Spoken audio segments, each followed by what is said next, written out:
आओ प्यारे बच्चों, आज मैं तुम्हें एक छोटी सी मछली नीमो की कहानी सुनाने जा रही हूँ। जो बहुत जिद्दी थी। आखिर में क्या हुआ, ये जानकर आप हैरान रह जाओगे। गहरे नीले समंदर में एक खूबसूरत सा घर था, जहाँ नीमो अपनी उम्मी के साथ रहती थी। नीमो बहुत प्यारी थी, मगर वो किसी की बात नहीं मानती थी। मैं सबसे बहादुर हूँ, मुझे किसी की बात सुनने की जरूरत नहीं। नीमो बेटा, गहरे पानी में मत जाना, वहाँ खतरा है।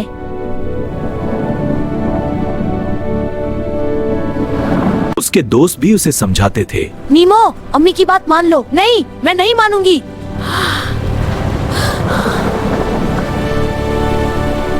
एक दिन अम्मी ने उसे सख्ती से मना किया, गहरे पानी में मत जाना। लेकिन अम्मी। ये खतरनाक है। ठीक है अम्मी। लेकिन नीमो ने जिद कर ली। मैं जरूर जाऊंगी।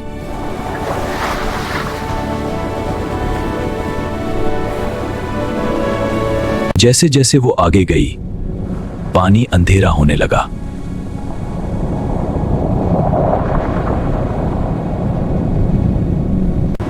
अब उसे डर लगने लगा। ये जगह अजीब है।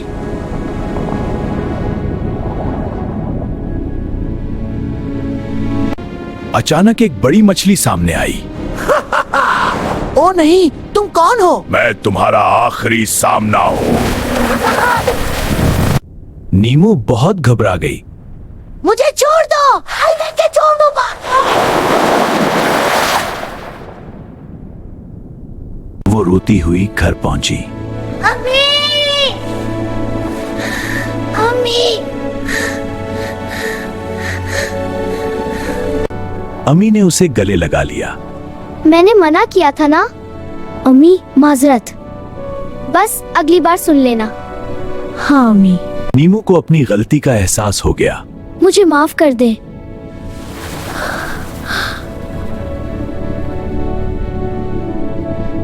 अम्मी ने इसे प्यार से समझाया, हम तुम्हें बचाने के लिए कहते हैं। लेकिन अम्मी, मुझे समंदर देखना है। हाँ बेटा, लेकिन पहले हिफाजत सीखो। अब नीमो ने फैसला कर लिया। मैं अब अच्छी बच्ची बनूंगी।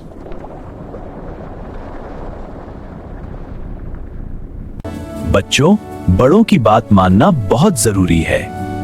अगर आपको नीमो की कहानी पसंद आई हो, तो हब ऑफ किड्स पीएस को लाइक और सब्सक्राइब करें। अल्लाह हाफिज। अल्लाह हाफिज।